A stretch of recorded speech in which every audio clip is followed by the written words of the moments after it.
The U.S. Department of Transportation says there are over 6 million vehicle crashes every year, and 24% of them are weather-related.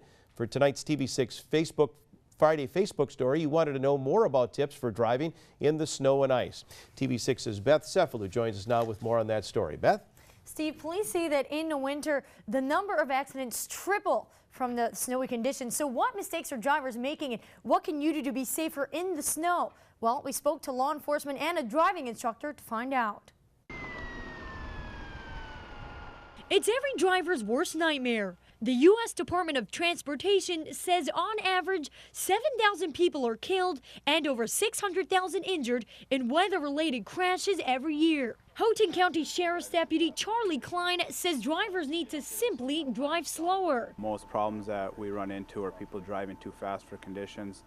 Also, tailgating, not giving themselves enough space between cars in front of them. A car needs 4 times the amount of distance to stop on a snowy road like this one compared to a paved one. And when it comes to icy conditions, the number is even worse. You'll need 8 times the distance just to stop. If it's 100 feet at a certain speed on ice, it'll be 800 feet. Mark Osborne used to give lessons on winter driving, so we asked him what to do if you're losing control. If the car starts to fishtail or spin out in the back, you steer it into the slide and stay lightly on the gas.